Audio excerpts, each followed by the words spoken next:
है बहिर्प्रजनन युक्तियां। भाई मान लो कि एक पुष्प है जिसमें नर और मादा दोनों जननांग हैं, लेकिन वो परपरागण करना चाहता है, तो फिर उसमें उसको क्या व्यवस्था करनी पड़ेगी? मतलब स्वपरागण को रोकना है और परपरागण करना है। तो इसके लिए वो लोग सबसे अच्छा साधन ये अपनाते हैं कि नर और मादा जननांगों की परिपक्वता अवधि को अलग अलग रखते हैं। किसी पुष्प में नर जननांग पहले विकसित हो जाते हैं और किसी में मादा जननांग पहले विकसित हो जाते हैं। तो अगर उनका विकास अलग अलग समय पे हो रहा है, विषम कालिकता कहते हैं इसको। अगर नर जननांग पहले विकसित हो रहा है तो उसे प्रोटेंड्रस कंडीशन कहते हैं। एंड्रस मतलब नर। और अगर मादा जननांग पहले विकसित हो रही है तो उसे प्रोटोगाइनस कहते हैं। गाइना मतलब फीमेल। तो प्रोटेंड्रस और प्रोटोगाइनस, पहले नर या पहले मादा, ये विकास अलग अलग समय में करेंगे तो सबसे अच्छे प्रकार से परपरागण कर सकते हैं। क्योंकि अगर दोनों एक ही समय में परिपक्व नहीं हो रहे हैं तो एक दूसरे को परागित नहीं कर सकते, निषेचित नहीं कर सकते, तो फिर उनको बाहर निषेचन करना पड़ेगा। इसके अतिरिक्त कई और साधन विकसित किए जाते हैं, जैसे दोनों के बीच अवरोध उत्पन्न किया जाता है, एक को छोटा एक को बड़ा, इस तरह के कई साधन वहां पर बनाए जाते हैं जिससे स्वपरागण ना हो सके। बावजूद इसके अगर उसी का परागकण उसी के वर्तिकाग्र में पहुंच गया तो फिर मादा जननांग जो है उसको सपोर्ट नहीं करती है प्रजनन करने के लिए। उसको इनकम्पेटिबिलिटी बोलते हैं। संबद्धता दोनों की समान नहीं होती। मतलब कि अगर मादा जननांग ये पहचान लेती है कि ये मेरे ही पुष्प का परागकण है तो उसके अंकुरण और निषेचन की प्रक्रिया को रोक देती है। क्योंकि वो एक दूसरे की पहचान क्रोमोसोम्स के माध्यम से करते हैं, गुणसूत्रों के माध्यम से करते हैं। और अपना ही पौधे का गुणसूत्र पहचानना तो आसान है ही, तो लग समझ में जाता है कि मेरी पौधे का है, तो उसको निषेचित नहीं करने देते। हाँ, अगर दूसरे पौधे का आया हुआ है, दूसरे पुष्प का आया हुआ है, तो उसको निषेचित करने देते हैं जिससे उनमें भिन्नता पैदा हो सके, उनमें नए गुण आ सके उन पौधे में, और उसके संततियों में नए गुण हो सके। तो बहिर्प्रजनन युक्तियां मतलब बाहर से प्रजनन करने के लिए वो क्या क्या युक्तियां करते हैं।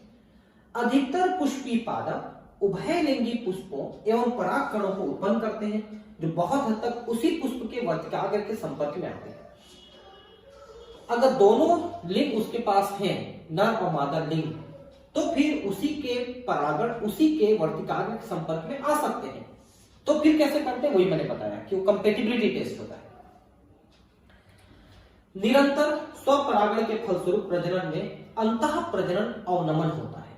इस बात को समझिए कि अगर कोई पौधा स्वपरागण कर रहा है, चलो ठीक है, स्वपरागण कर रहा है, तो स्वपरागण के फलस्वरूप जो उनकी संततियां उत्पन्न होती हैं उनके गुण धीरे धीरे धीरे धीरे खराब होने लगते हैं, कमजोर होने लगते हैं। स्वपरागण के बहुत बड़ा माइनस पॉइंट है। उसी को कहते हैं अंतः प्रजनन अवनमन, इन ब्रीडिंग डिप्रेशन इंग्लिश में कहते हैं। अवनमन का मतलब गुणों का कम हो जाना, गुणों का कमजोर हो जाना। पुष्पी पादपों ने बहुत सारे ऐसे साधन या उपाय विकसित कर लिए हैं जो स्वपरागण को हतोत्साहित एवं परपरागण को प्रोत्साहित करते हैं। तो स्वपरागण को रोकना भी पुष्पों के लिए एक चैलेंज वाली बात आ जाती है। कुछ प्रजातियों में पराग अवमुक्ति एवं वर्तिकाग्र ग्राह्यता समकालिक नहीं होती है, या तो वर्तिकाग्र के तैयार होने से पहले ही पराग अवमुक्त कर दिए जाते हैं या फिर परागों के झड़ने से काफी पहले ही वर्तिकाग्र ग्राह्य बन जाती है। मैंने अभी एक चीज बताया था आपको, विषम कालिकता, कि नर जननांग और मादा जननांग अलग अलग समय में परिपक्व होते हैं, या तो नर पहले परिपक्व हो जाता है या मादा पहले परिपक्व हो जाती है, इसलिए उनको दूसरे से निषेचन करना पड़ता है। उसी बात को यहाँ पर दो लाइन में लिखा है। मतलब पहले बाद में लिखा है कि पराग अवमुक्त हो जाते हैं, का मतलब पहले नर जननांग विकसित होकर परागकण मुक्त कर दिए, लेकिन मादा विकसित नहीं हुई है। या ऐसा भी हो सकता है कि मादा जननांग पहले विकसित हो गई है और नर विकसित होकर परागकण नहीं दे पाया है, तो उसको दूसरे से लेकर फर्टिलाइज होने पड़ेगी। कुछ प्रजातियों में परागकोश एवं वर्तिकाग्र भिन्न स्थानों पर अवस्थित होते हैं। मतलब उनकी व्यवस्था ऐसी होती है कि एक दूसरे में नहीं पहुंच पाते हैं, जिससे उसी पादप में पराग वर्तिकाग्र के संपर्क में नहीं आ पाते हैं। दोनों ही युक्तियां स्वयुग्मन रोकती है, तो इससे स्वपरागण रुक जाता है। अंतः प्रजनन रोकने का तीसरा साधन स्व असामंजस्य है। अभी जिसके बारे में मैं आपको बात कर रहा था, इनकम्पेटिबिलिटी, मतलब अपने पराग कणों को पहचान के उसके अंकुरण पराग नलिका बनाना और निषेचन को रोक देती है मादा जनना। यह एक वंशानुगत प्रक्रम तथा स्वपरागण रोकने का उपाय है। इसके बारे में मैंने बताया। वंशानुगत मतलब ये जीन्स के माध्यम से, गुणसूत्रों के माध्यम से पहचानते हैं कि मेरा परागकण है क्या। उसी पुष्प या उसी पादप के अन्य पुष्प से जहां बीजांड के निषेचन को पराग अंकुरण स्त्री केशर में पराग नलिका वृद्धि को रोका जाता है। यही बात मैं अभी सिर्फ बताते आ रहा हूं आपको। स्वपरागण को रोकने के लिए एक अन्य साधन है एक लिंगी पुष्पों का उत्पादन। यह बहुत अच्छा साधन है भाई। अगर पुष्प ही एक लिंगी है, नर या मादा केवल एक ही लिंग है, तो स्वपरागण हो ही नहीं सकता, तो फिर परपरागण ही होगा। अगर एक ही पौधे पर नर और मादा दोनों ही पुष्प उपलब्ध होते हैं, जैसे अरण्य, मक्का, यह स्वपरागण को रोकता है, न कि सजातीय पुष्पी परागण को। ठीक है, एक पौधे में अगर एक नर एक मादा पुष्प अलग अलग लगा है, तो एक ही पुष्प में तो परागण नहीं हो रहा है, लेकिन एक ही पौधे के दो पुष्पों में परागण हो सकता है। और इससे कोई बहुत ज्यादा दिक्कत वाली बात भी नहीं है। अन्य बहुत सारी प्रजातियों जैसे पपीता में नर एवं मादा पुष्प भिन्न पादपों पे होते हैं। ये तो बहुत अच्छी बात है। पपीता में पादप ही नर और मादा अलग अलग होते हैं लोग, अर्थात प्रत्येक पादप या तो मादा या नर है। यह परिस्थिति स्वपरागण तथा सजात पुष्पी परागण दोनों को अवरोधित करती है। अब मान लो एक ही पौधे पे एक ही पुष्प है, तो उसमें स्वपरागण होने का चांस ही नहीं है। वहां पर तो परपरागण ही होगा, दूसरे पौधे से ही उसको परागकण लेना पड़ेगा। अब यही पर लिखा है, देखिए, पराग स्त्री केसर संकर्षण या पारस्परिक क्रिया। यही बात मैं अभी तक बता रहा था कि परागकण जैसे ही वर्तिकाग्र पे पहुंचती है, उसके क्रोमोसोम्स और जीन्स को टेस्ट करती है फीमेल पार्ट जो वर्तिकाग्र है, क्रोमोसोम्स के माध्यम से, कि ये मेरे ही पुष्प का या मेरे ही पौधे का तो नहीं है। अगर वो परपरागण करना चाहती है तो अपने ही पुष्प के परागकण को अंकुरित नहीं होने देती, उसी को संकर्षण क्रिया कहते हैं। परागण बिल्कुल सही प्रकार के परागकणों का स्थानांतरण सुनिश्चित नहीं करता है। ठीक उसी प्रजाति का सुयोग्य पराग वर्तिकाग्र तक पहुंचे यह जरूरी नहीं है। प्रायः गलत प्रकार के पराग भी उसी वर्तिकाग्र पे आ पड़ते हैं, जिसमें ये या तो उसी पादप से होते हैं या फिर अन्य पादप से, यदि वह स्वपरागण के अयोग्य है। तो मतलब जिससे वो परागित नहीं होना चाहती है, वो परागकण आ गए हैं, तो फिर उनको रिजेक्ट करना पड़ेगा। स्त्री केशर में यह क्षमता होती है कि वह पराग को पहचान सके कि वह उसी वर्ग के सही प्रकार का पराग है या फिर गलत प्रकार का, अयोग्य। यदि पराग सही प्रकार का होता है तो स्त्री केशर उसे स्वीकार कर लेती है तथा परागण पश्च घटना के लिए प्रोत्साहित करती है, जो कि निषेचन की ओर बढ़ता है। मतलब अगर वो परागकण जो है निषेचन के लायक है, तभी तो वो निषेचन करने देगी। यदि पराग गलत प्रकार का होता है तो स्त्री केशर वर्तिकाग्र पर पराग अंकुरण या तो वर्तिका में पराग नलिका वृद्धि को रोककर पराग को अस्वीकार कर देती है। तो देखिए, सबसे पहले अस्वीकार कैसे करेगी कि उसमें से पराग नलिका ही नहीं बनने देगी, क्योंकि पराग नलिका बनाने के लिए परागकण को वर्तिकाग्र से कुछ एंजाइम्स और कुछ पोषक पदार्थ अवशोषित करना पड़ता है। अगर वो नहीं देगी अवशोषित करने, तो पराग नलिका बनेगी ही नहीं। एक स्त्री केशर द्वारा पराग के पहचानने की क्षमता उनकी स्वीकृति या अस्वीकृति द्वारा अनुपालित होती है, जो परागकणों एवं स्त्री केशर के बीच निरंतर संवाद का परिणाम है। संवाद का मतलब दोनों के बीच में बातचीत का मतलब पहचानने की प्रक्रिया कि हाँ, तुम मेरे प्रजाति के हो, मेरे पौधे के नहीं हो, इसलिए मैं परागण आपको निषेचन करने दूंगी, ऐसा। इस संवाद की मध्यस्थता स्त्री केशर तथा पराग के रासायनिक घटकों के संकर्षण द्वारा होता है। तो केमिकल टेस्टिंग पहले करते हैं लोग, अभी हाल ही में कुछ वनस्पति विज्ञानियों ने स्त्री केसर और पराग के घटकों को पहचाना है तथा उनके बीच संकर्षण की को स्वीकृति अस्वीकृति के अनुपालन से जाना जाता है। तो कैसे एक दूसरे की पहचान करते हैं, इस चीज को जानने की कोशिश अब वैज्ञानिक कर रहे हैं।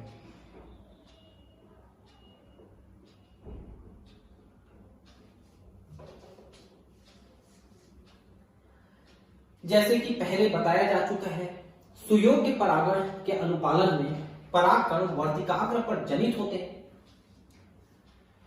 देखिए, जैसे ये परागकण है, तो परागकणों में कुछ छिद्र पाए जाते हैं जिनको जनन छिद्र या जर्मपोर कहते हैं। इसी के द्वारा किसी एक के द्वारा पराग नलिका बाहर आती है। यही परागकण का अंकुरण है। एक जनन छिद्र के माध्यम से पराग नलिका उत्पन्न होती है। पराग नलिका वर्तिकाग्र तथा वर्तिका के ऊतकों के माध्यम से वृद्धि करती है और अंडाशय तक पहुंचती है। इसके बारे में मैं आपको काफी डिटेल पढ़ा चुका हूं। पिछले वीडियो को आप देखिए, आपको समझ में आएगा। आप याद करें कि कुछ पादपों में परागकण दो कोशिकी स्थिति में, एक कायिक कोशिका तथा दूसरी जनन कोशिका के रूप में झड़ते हैं। तो आपको मैंने पहले वीडियो में बताया था कि जब ये परागकण निकलते हैं नर जननांग से मादा जननांग तक पहुंचते हैं, तो सामान्यतः इसके अंदर दो कोशिका होती है, एक बड़ी कोशिका, एक छोटी कोशिका। बड़ी कोशिका को कायिक कोशिका, छोटी कोशिका को जनन कोशिका कहते हैं। और जब ये वर्तिकाग्र तक पहुंच जाती है तो छोटी कोशिका फिर से एक बार विभाजित होकर दो छोटी कोशिका जनन कोशिका बनाती है। उन्हीं दो जनन कोशिकाओं के केंद्रक पराग नलिका के अंदर आ जाते हैं, क्योंकि पराग नलिका को एक बड़ी कोशिका बनाती है कायिक कोशिका, उसका केंद्रक भी आ जाता है। तो तीन केंद्रक आ जाते हैं शुरू में, दो केंद्रक जनन कोशिका के और एक केंद्रक कायिक कोशिका के। तो जनन केंद्रक जो दो होते हैं वही नर युग्मक का काम करते हैं, और नर युग्मक अंदर जाके निषेचित करता है, द्विनिषेचन करता है। ये मैंने आपको सेकंड वीडियो में बताया है। तो आपको ये सारी प्रक्रिया समझनी है ना, तो वीडियो 1, 2, 3, 4 को लगातार आप देखिए। अब ये तीसरा वीडियो चल रहा है, इसके बाद एक और वीडियो बनेगा, तब आपको सारी बातें समझ में आ पाएंगी। तो एक कायिक कोशिका और दूसरी जनन कोशिका के रूप में निकल के जाते हैं, फिर जनन कोशिका दो कोशिका में विभाजित हो जाती है ना, ऐसा है। देखिए, तो ये बहुत सारे परागकण पहुंच गए हैं, इनमें ये अंकुरण कर रहे हैं, पराग नलिका बना रहे हैं। तो एक पराग नलिका ही ये देखो अंडक के अंदर जाकर के इसके निषेचन का कार्य करेगी।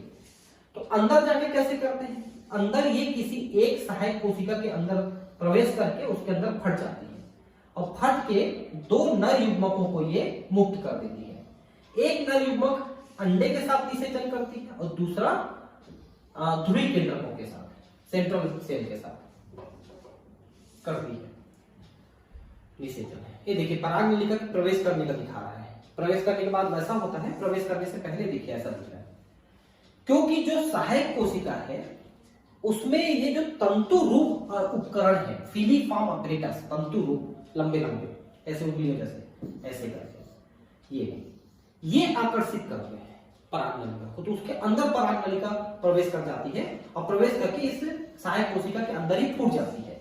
अब फूट के दोनों नर युग्मकों को मुक्त कर देती है। उसमें से एक नर युग्मक अंडाणु का और एक नर युग्मक केंद्रीय कोशिका का निषेचन करती है, जिसको द्विनिषेचन कहते हैं। तो देखिए ये किस तरह से रियल फोटो दिखाया है कि अंकुरण कर रहे हैं, ये ठीक से दिख नहीं रहा है। और ये इस तरह से बहुत सारे पराग नलिकाएं अंकुरित करके जा रहे हैं, देखिए, क्योंकि सैकड़ों की संख्या में परागकण वर्तिकाग्र में पहुंच सकते हैं और सब के सब अपनी पराग नलिका बनाते हैं। लेकिन पराग नलिका सिर्फ एक ही का प्रवेश करता है मादा जननांग के अंदर और वही अंदर में निषेचित करता है।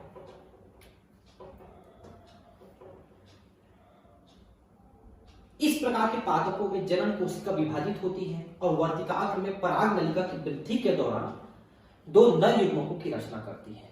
तो मैंने आपको बताया कि दो जनन कोशिकाओं के ही केंद्र नर युग्मक का काम करते हैं, जो पराग नलिका के अंदर होते हैं।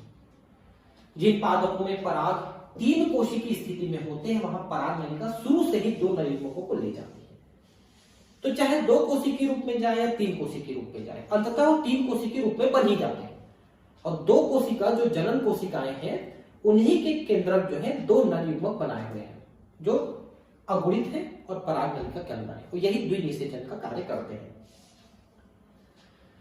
पराग नलिका अंडाशय में पहुंचने के पश्चात बीजांड द्वार के माध्यम से बीजांड में प्रवेश करती है और तत्पश्चात तंतुमय समुच्चय के माध्यम से एक सहायक कोशिका के अंदर प्रवेश करती है। तो सहायक कोशिका में ऐसे करके उंगली जैसी संरचनाएं बनी रहती है, फीलिफॉर्म ऑपरेटर से तंतुमय समुच्चय इसके माध्यम से आकर्षित होकर इसके अंदर प्रवेश करती है और अंदर जाके फूल जाती है, फूल के फूट जाती है, जिससे दो नर युग्मक इसके अंदर पहुंच जाते हैं।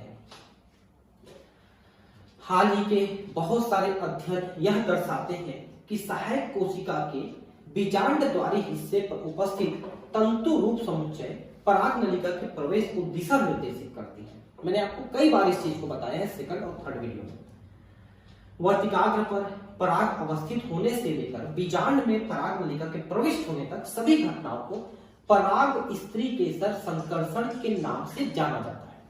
देखिए इस पूरे को पराग यानी पॉलिन, स्त्री केसर यानी गाइनोशियम, पराग यानी पॉलिन कार्पेल इंटरेक्शन के नाम से जाना जाता है। पराग स्त्री केसर संकर्षण के नाम से जाना जाता है।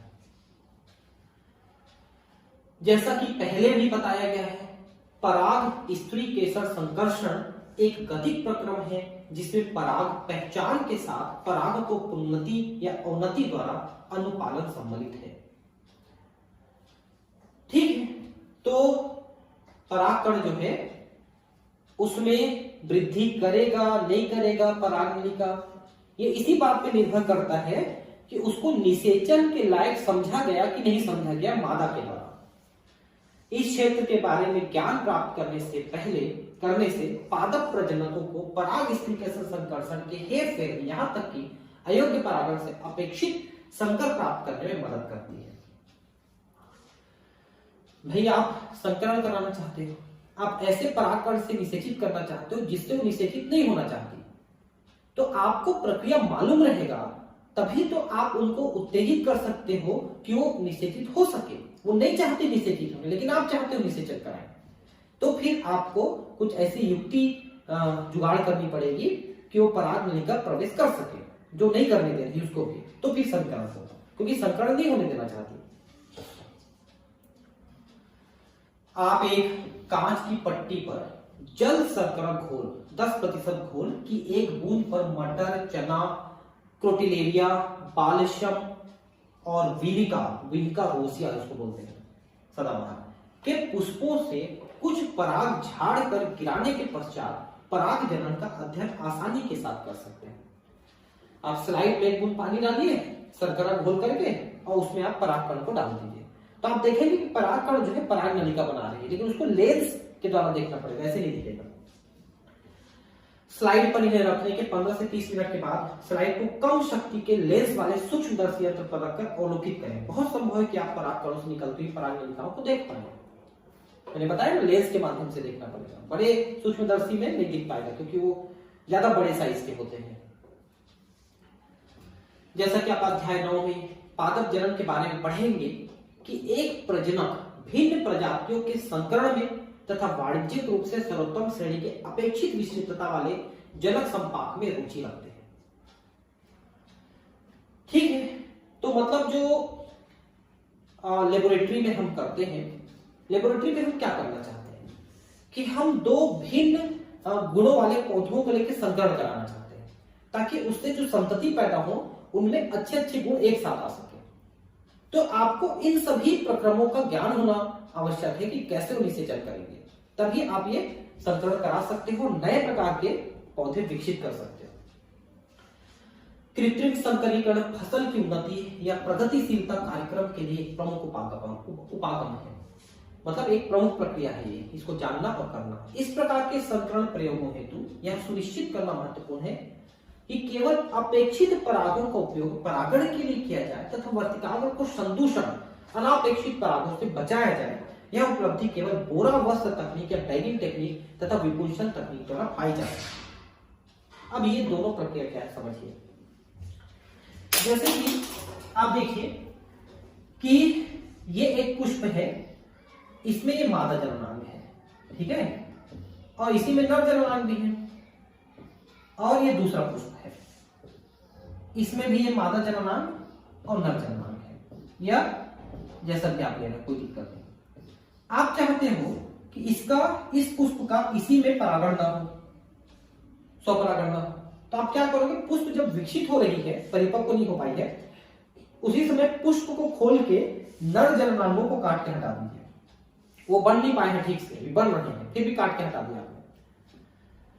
तो नर जननांगों को काट के हटाने की प्रक्रिया होती है विपुंसन, क्योंकि पुरुष लिंग यानी कि मेल, उसको काट के आपने हटा दिया ताकि वो उसको परागित ना कर सके। और जब काट के हटा दिया उसके बाद इसके ऊपर एक कैप लगा दिया आपने पुष्प के ऊपर, ताकि दूसरा कोई अनवांटेड परागण वहां पर ना आ सके, इसको बैगिंग कहते हैं। और जब ये पुष्प परिपक्व हो गई तो इस बैग को हटा करके दूसरे पुष्प के पराग कणों को ब्रश के माध्यम से लाके इसमें छिड़क दिया जाता है, इसके पुष्प में, और फिर से पुष्प को बैग के द्वारा ढक दिया जाता है।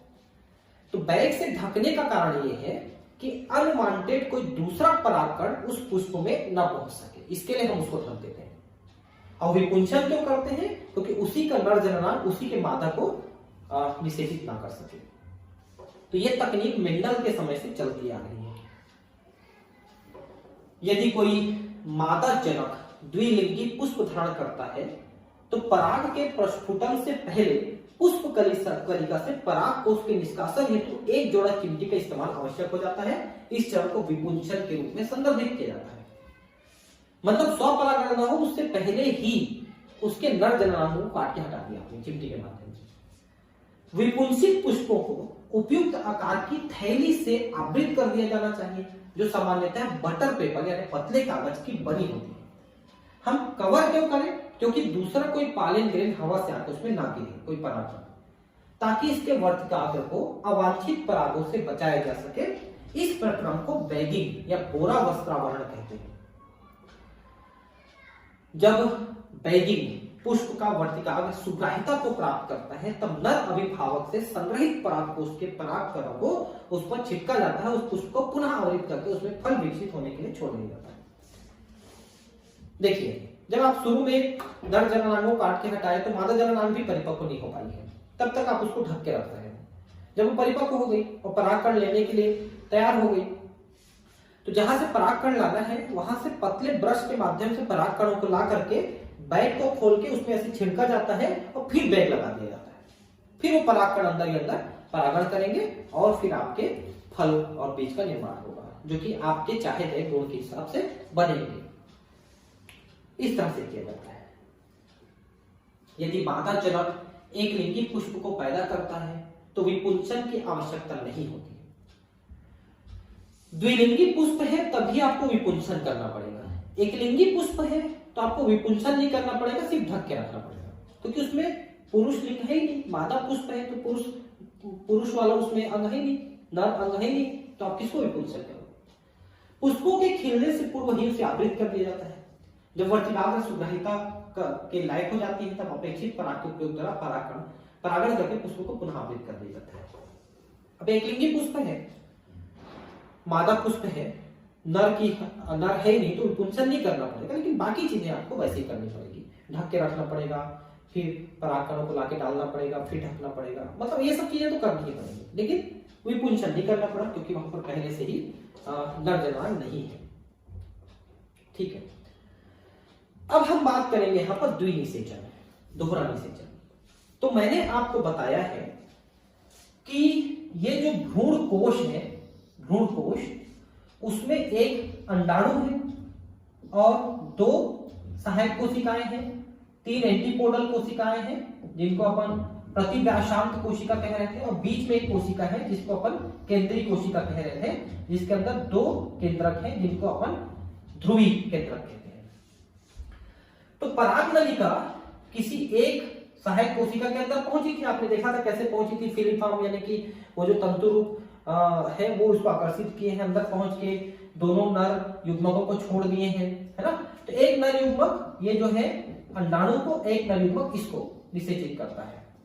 तो इस तरह से द्विनिषेचन होता है। द्विनिषेचन केवल आवृत बीजी पौधों में ही संभव है। एक बीजपत्री पौधों में, सॉरी, अनावृत पौधों में, जैसे कि जिम्नोस्पर्म कहते हैं, उनमें यह संभव नहीं है। द्विनिषेचन की प्रक्रिया को नवास्चिन नाम के वैज्ञानिक ने फ्रिटिलेरिया और लीलियम नामक पौधों में खोजा था। एक सहायक कोशिका में प्रवेश करने के पश्चात पराग नलिका द्वारा सहायक कोशिका के जीव द्रव्य में 2 नर युग्मक मुक्त कर दिए जाते हैं। इनमें से एक नर युग्मक अंड कोशिका की ओर गति करता है और केंद्रक के साथ संलग्नित हो जाता है। तो एक अंड के साथ संलग्नित करता है, जिसमें युग्मक संलयन कहलाती है। युग्मक संलयन पूर्ण होता है, क्योंकि 2 युग्मक है, मादा युग्मक, नर युग्मक, जिसके परिणाम में द्विगुणित कोशिका युग्मनज यानी जाइगोट की रचना होती है। अब जाइगोट बन गया, उसी से आगे चल के भ्रूण बने।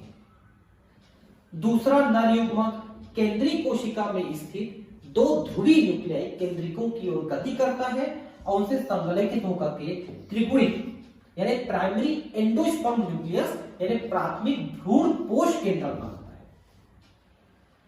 आपको मैंने कई बार बताया है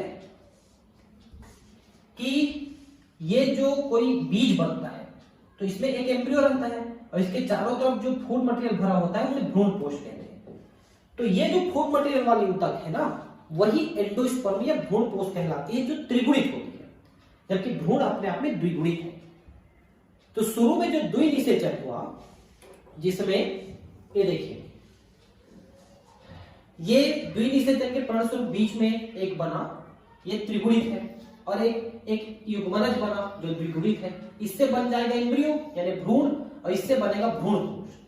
तो इसीलिए शुरू में जो ये केंद्रक बनी उसको प्राथमिक भ्रूण कोश केंद्रक कहते हैं, क्योंकि इसी के विभाजन द्वारा, इस कोशिका के विभाजन द्वारा भ्रूण कोश का निर्माण होगा, इसलिए उसको प्राथमिक भ्रूण कोश कहते हैं।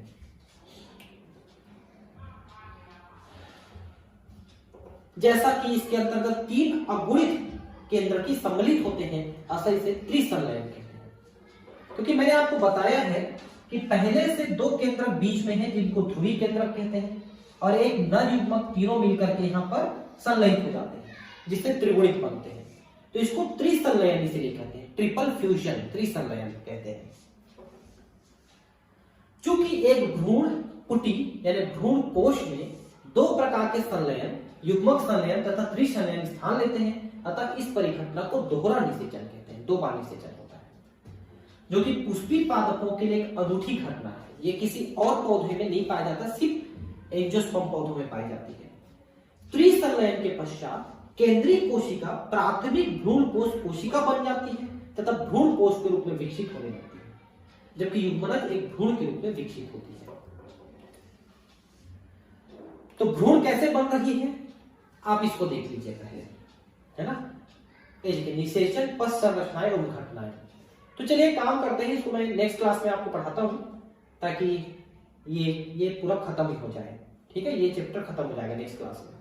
तो आपको नेक्स्ट क्लास में निषेचन, पश्च घटनाएं बताता हूं आपको कि क्या क्या, कैसे कैसे भ्रूण बनता है और कैसे कैसे भ्रूण कोश बनता है। अगली कक्षा में पढ़ाता हूं, अगली क्लास में। ठीक, थैंक यू।